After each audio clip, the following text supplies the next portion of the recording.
Halo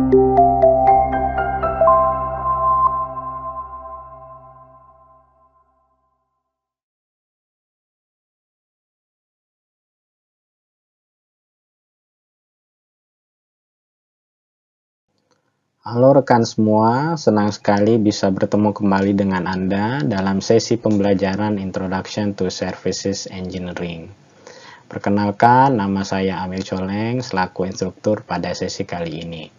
Pada pertemuan ini kita akan membahas modul 4 dengan topik Understanding Consumers atau memahami konsumen. Fokus kita adalah bagaimana memahami motivasi, kebutuhan, dan tujuan yang membentuk perilaku konsumen dan bagaimana hal tersebut berhubungan dengan nilai pelanggan, kepuasan, dan juga retensi daripada pelanggan. Sebelum masuk ke isi materi, kita lihat terlebih dahulu tujuan pembelajaran pada modul ini.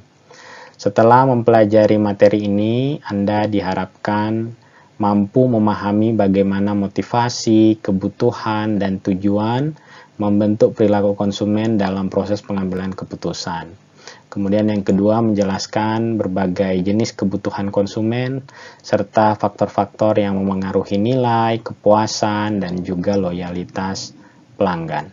Kita mulai dengan konsep dasar terlebih dahulu dari motivasi. Motivasi adalah kekuatan pendorong yang menggerakkan seseorang untuk bertindak. Motivasi mewakili alasan seseorang bertindak atau berperilaku dengan cara tertentu. Jadi ketika seorang memilih satu merek, datang ke suatu toko atau menggunakan yang tertentu, di balik itu semua ada motivasi yang mendorong. Di konteks perilaku konsumen, motivasi mendorong konsumen untuk membeli dan biasanya dipicu oleh ketegangan psikologis yang muncul akibat kebutuhan yang belum terpenuhi. Contoh sederhana, ketika Anda lapar, muncul rasa tidak nyaman. Rasa tidak nyaman ini adalah bentuk ketegangan psikologis yang kemudian memotivasi Anda untuk bertindak, misalnya membeli makanan. Terdapat dua jenis kebutuhan manusia, yaitu kebutuhan fisiologis atau physiological needs, yaitu kebutuhan yang bersifat bawaan atau biogenik dan primer, seperti makan, minum, tidur, dan sebagainya. Pemenuhan kebutuhan ini penting untuk mempertahankan keberlangsungan biologis manusia. Kemudian ada kebutuhan psikologis atau psychological needs, yaitu kebutuhan yang dipelajari dari orang tua, lingkungan sosial, dan interaksi dengan orang lain. Kebutuhan ini mencangkup misalnya kebutuhan akan pengakuan, ya, rasa dihargai, rasa memiliki, dan lain-lain. Kedua jenis kebutuhan ini menjadi bahan bakar awal yang melahirkan motivasi dalam diri konsumen. Berikutnya kita akan membahas tentang tujuan atau goals. Tujuan adalah hasil yang ingin dicapai dari perilaku yang termotivasi, dan pada dasarnya semua perilaku manusia berorientasi pada tujuan. Artinya ketika seorang melakukan sesuatu, termasuk dalam keputusan pembelian, ada kondisi akhir yang ingin ia capai. Tujuan dibagi menjadi dua jenis, ada tujuan generik atau generic goals. Ini adalah hasil yang dicari konsumen untuk memenuhi kebutuhan fisiologis dan psikologis, misal ingin merasa aman, ingin kenyang, atau ingin diterima dalam kelompok sosial. Ya. Tujuannya masih umum, belum mengarah ke merek tertentu. Kemudian ada tujuan specific product atau product specific goals. Ini adalah hasil yang dicari konsumen melalui penggunaan produk atau layanan tertentu. Contohnya bukan sekedar ingin kenyang tapi ingin makan di restoran X, atau bukan sekedar ingin aman tapi ingin memiliki asuransi di perusahaan Y. Dari sini kita bisa melihat bahwa kebutuhan menimbulkan motivasi dan mengarahkan pada tujuan, baik yang bersifat generik maupun yang spesifik terhadap produk. Selanjutnya kita akan melihat bagaimana proses motivasi terbentuk sebagai sebuah siklus. Urutannya kurang lebih seperti ini, kita bisa lihat bersama di slide. Kebutuhan, keinginan, dan hasrat yang tidak terpenuhi atau unfulfilled needs, wants, and desires ini akan menciptakan ketidakseimbangan psikologis dalam diri individu. Ketidakseimbangan ini kemudian memunculkan ketegangan atau tension individu merasa tidak nyaman, gelisah, atau merasa ada yang kurang. Nah, ketegangan tersebut kemudian menimbulkan drive atau dorongan untuk bertindak dan mencari solusi. Nah, muncullah perilaku atau behavior yang diarahkan untuk mencapai tujuan. Misalnya, mencari informasi, membandingkan produk, lalu melakukan pembelian. Perilaku ini juga dipengaruhi oleh faktor internal seperti kepribadian, persepsi pembelajaran, dan sikap. Nah, jika tindakan tersebut berhasil, individu akan mencapai pemenuhan kebutuhan atau goal or need fulfillment.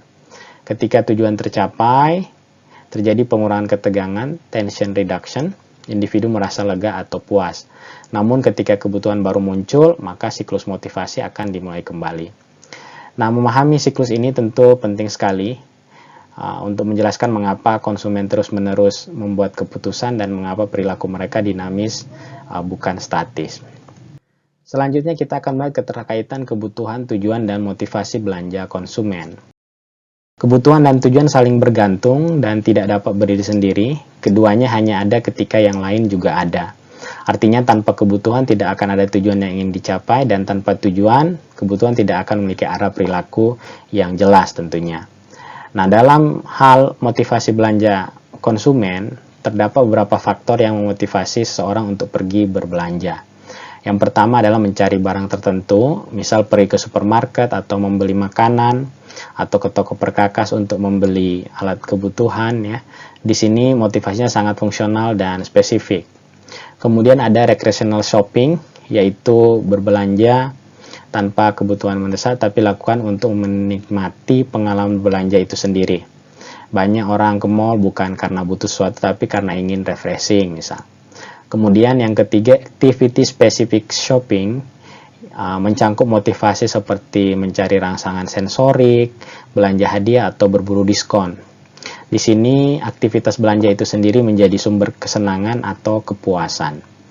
Lalu ada demand specific shopping. Dalam hal ini konsumen termotivasi oleh kenyamanan layanan, suasana toko, inovasi produk, atau keberagaman pilihan yang unik. Jadi bukan hanya produknya yang penting, tapi juga experience atau pengalaman yang dialami oleh customer atau pelanggan selama berbelanja.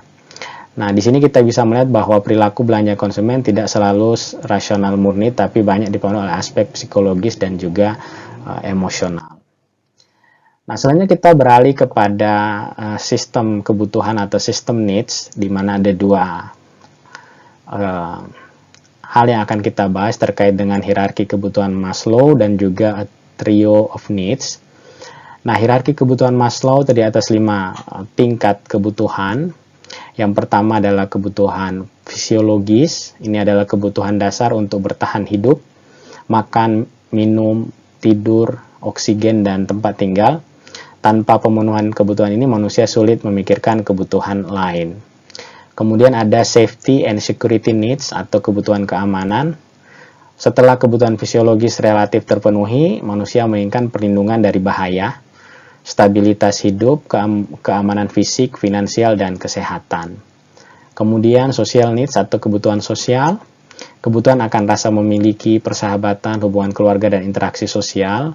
Di titik ini, manusia ingin menjadi bagian dari kelompok dan merasa diterima. Kemudian ego needs atau kebutuhan penghargaan atau esteem, mencakup kebutuhan akan pengakuan, status, pencapaian, harga diri, dan rasa kompeten. Misalnya menggunakan produk tertentu karena memberi citra prestis atau keberhasilan. Kemudian ada self-actualization di tahapan paling tinggi atau kebutuhan aktualisasi diri. Ini adalah kebutuhan untuk mencapai potensi penuh, mengembangkan kreativitas, pertumbuhan pribadi, dan pemenuhan diri. Contohnya mengikuti pelatihan, pendidikan lanjut, atau kegiatan yang membuat individu merasa berkembang. Nah, ini membantu kita untuk memahami bagaimana prioritas kebutuhan konsumen dan bagaimana perusahaan dapat menyelesaikan penawaran mereka dengan level kebutuhan tersebut. Selanjutnya ada 3 trio kebutuhan utama selain daripada Maslow tadi. Yang pertama ada power atau kebutuhan kekuasaan, yang merupakan keinginan untuk mengendalikan lingkungan, memengaruhi orang lain, atau memiliki otoritas.